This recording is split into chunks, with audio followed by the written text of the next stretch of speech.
আসসালামু আলাইকুম। ICT master ক্লাসে তোমাদের সবাইকে আবারও স্বাগতম। আজকের ক্লাসটা কিন্তু দারুণ মজার হতে যাচ্ছে, কারণ এতদিন আমরা শুধু লেখা বা টেক্সট নিয়ে কাজ করেছি, কিন্তু সত্যি করে বলো তো, ছবি ছাড়া কি একটা ওয়েবসাইটকে দেখতে ভালো লাগে? একদমই না। তো আজ আমরা শিখব কিভাবে ওয়েবসাইটে ছবি যোগ করতে হয়।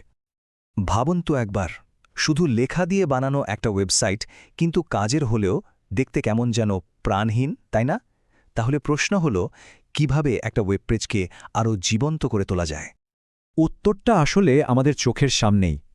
এই যে দেখুন, ছবি কিন্তু শুধু ওয়েবসাইটকে সুন্দরী করে না, বরং যে কোনো বিষয়কে অনেক সহজে বুঝতে আর আকর্ষণীয় করে তুলতেও সাহায্য করে। ঠিক আছে, চলো তাহলে এক নজরে দেখে নিই আজকে আমরা কি শিখতে যাচ্ছি। এই কয়েকটি সহজ ধাপে আমরা ছবি যোগ করার পুরো ব্যাপারটা জেনে ফেলব। তো আর দেরি না করে চলুন একদম মূল কারিগরি দিকে চলে যাই। দেখি কোডের মাধ্যমে কিভাবে একটা ওয়েব পেজে ছবিকে জীবন্ত করে তোলা হয়। ওয়েব পেজে ছবি আনার জন্য আমাদের মূল হাতিয়ার হল এই আইএমজি ট্যাগ। একটা জিনিস কিন্তু মনে রাখতে হবে, এটাকে বলা হয় একটা এমটি ট্যাগ। মানে কি? মানে হল এর কোনো শেষ বা ক্লোজিং ট্যাগ নেই, যেমনটা আমরা পি ট্যাগের শেষে /p লিখি। এই ট্যাগটা একাই 100। এখন শুধু আইএমজি ট্যাগ লিখলেই তো আর ছবি চলে আসবে না, তাই না? ব্রাউজারকে তো বলে দিতে হবে ছবিটা আসলে কোথায় আছে, আর এই কাজটাই করে এসআরসি অ্যাট্রিবিউট। চলুন কোডটাকে একটু ভেঙে দেখি। এসআরসি শব্দটা এসেছে সোর্স থেকে, যার মানে হল উৎস বা ঠিকানা। সোজা কথায় ইমেজ ট্যাগ ব্রাউজারকে বলে একটা ছবি দেখাও, আর এসআরসি অ্যাট্রিবিউট বলে এই ঠিকানা থেকে ছবিটা নিয়ে আসো।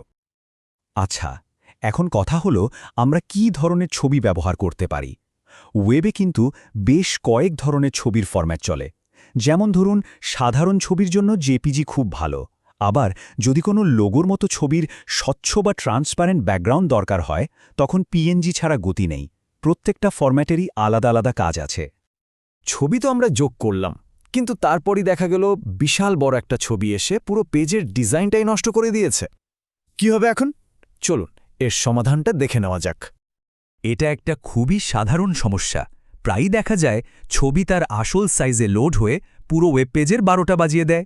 দেখতে খুবই বাজে লাগে ব্যাপারটা। আর এর সমাধানটা কিন্তু খুবই সহজ।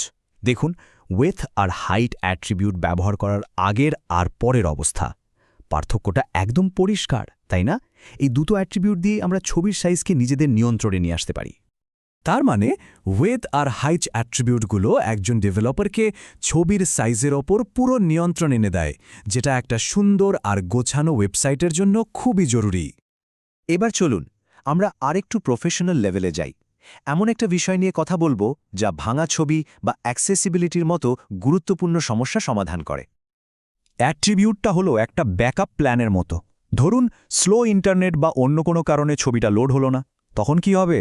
ব্যবহারকারী একটা ভাঙা আইকন দেখবে না, তখন এই অ্যাট্রিবিউটে লিখে দেওয়া টেক্সটটা সেখানে দেখা যাবে। অ্যাট্রিবিউট ব্যবহার করাটা শুধু একটা ভালো অভ্যাসই নয়, এটা পেশাদারিত্বের পরিচয়, কারণ এটা একই সাথে ব্যবহারকারীর অভিজ্ঞতা, অ্যাক্সেসিবিলিটি এবং সার্চ ইঞ্জিন অপটিমাইজেশন বা এসইও এই তিনটি গুরুত্বপূর্ণ দিকেই সাহায্য করে। চলুন এবার এমন একটা ভুল নিয়ে কথা বলি, যেটা নতুনরা সবচেয়ে বেশি করে থাকে, আর এই ভুলটা এড়িয়ে চলাও খুব সহজ। কোড একদম ঠিকঠাক লেখার পরেও ছবি আসছে না। এর পেছনের সবচেয়ে বড় কারণ হল ছবির ঠিকানা বা পাথ ভুল দেওয়া। এটা নতুনদের জন্য খুবই হতাশাজনক একটা ব্যাপার হতে পারে। এই স্লাইডে কিন্তু ব্যাপারটা খুব সহজ করে বুঝিয়ে দিচ্ছে। নতুনদের জন্য আমার পরামর্শ হল, সবসময় তোমার HTML ফাইল আর ছবির ফাইলটা একই ফোল্ডারে রাখবে, তাহলে ঠিকানা নিয়ে আর কোনো ঝামেলার সুযোগই থাকবে না।